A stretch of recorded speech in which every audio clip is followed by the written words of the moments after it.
to play a little game that we like to call Read and React. We are going to look at two teams locked into their playoff seeds, starting with Kansas City, the number 3 seed in the AFC, and according to ESPN Analytics, the Chiefs' most likely opponent in next week's wild card round is the Finns, who would be the 6th seed if, that's a big if, they lose to the Bills on Sunday night.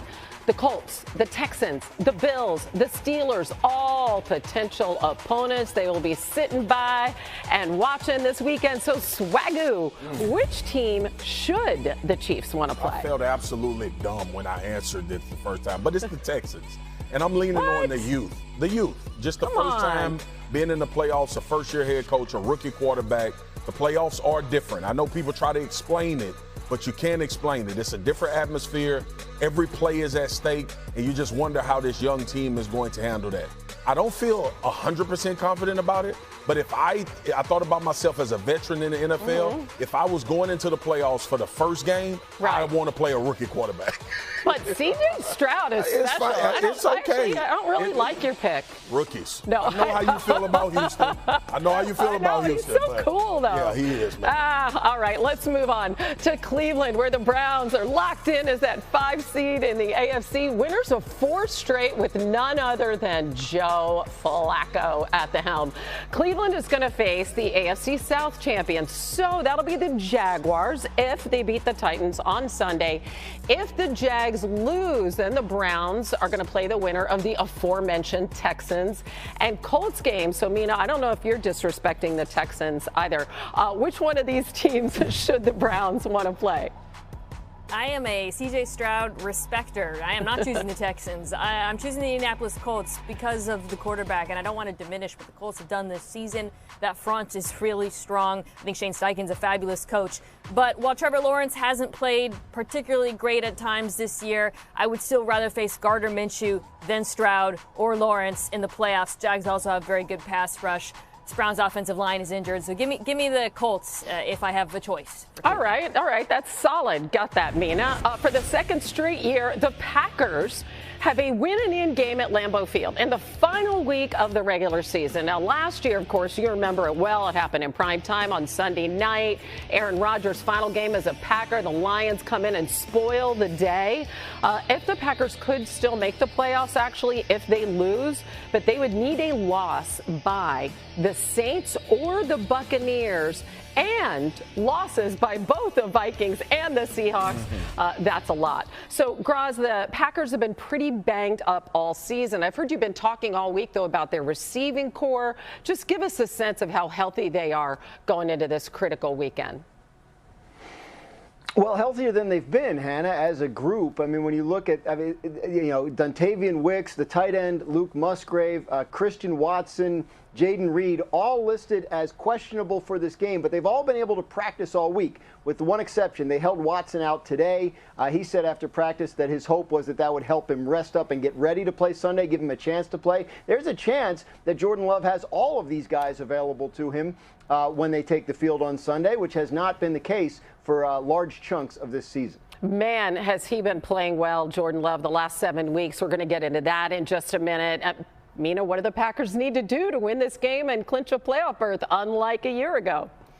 You know, I was thinking about it, Hannah. I love, Disney movies about sports or kids' movies, Mighty Ducks, Little Giants. And I feel like this Packers season is kind of like one of those movies. I mean, you lose your star quarterback. Nobody believes in you. Everybody thinks you're rebuilding. The names that Dan just mentioned, most of America had never heard of before the season. Christian Watson played a bit at the end of last year, of course. And Jordan Love, you got your young quarterback who has giant shoes to fill, and boy, does he fill them. But it's not just about him. It is about all of those guys I mentioned. Tucker Kraft at tight end.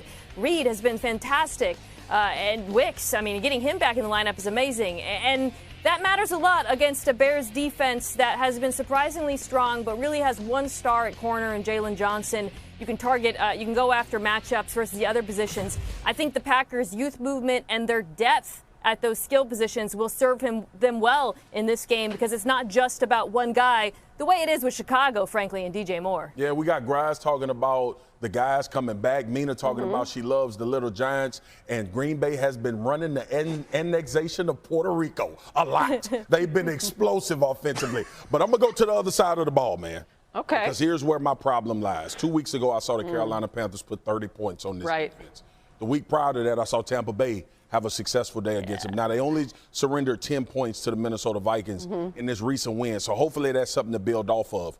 The inconsistency of Green Bay's defense bothers me. Scary. Especially with the way that Justin Fields and this offense is playing. And Justin Fields, in particular, with his ability to escape with his legs, but also pushing the ball down the field to DJ Moore and kind of becoming the guy that's making this a very tough decision if Chicago is going to move on from him.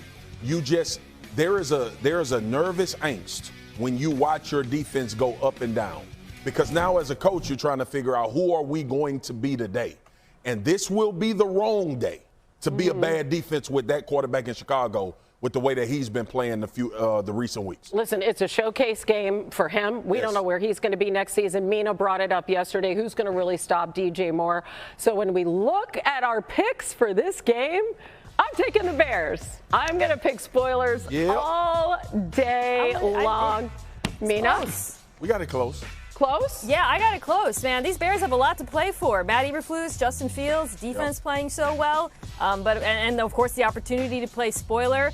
I just like this Packers offense so much, the way that Jordan Love's been playing. But I agree. I don't think this is going to be a foregone conclusion for Green Bay. Not at all. And if they lose, that does help Mina's favorite team. More on that in just a moment. Time now for DraftKings Sportsbook Same Game Parlay. Back with Mina. So over under 247.5 passing yards for Jordan Love. What do you think, Mina? You know, I'm going under, Hannah, even though I know I just said I think Jordan Love will play well. I do think so. But this Bears defense has allowed an average of 204 passing yards over the last 8 games.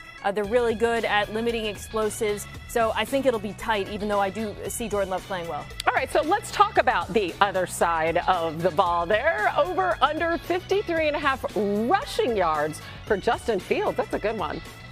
Yeah, that's over for me. A lot less confident in the Packers defense than the Packers offense. They've allowed the 4th most rushing yards to quarterbacks this season.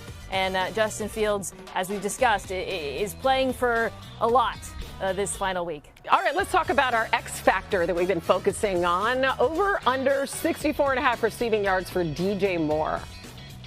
That's an over for me, largely because DJ Moore really is Fields' not just primary option, but sometimes his only option. In fact, he's the only Bears receiver to have positive EPA per play when Fields throws to him this year.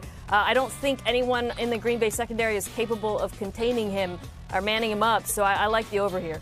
All right, listen, could be a great scenario for Eberflus, for Fields. Who knows? We will see this weekend. Playoff scenarios are countless, but can't C.J. Stroud and Demi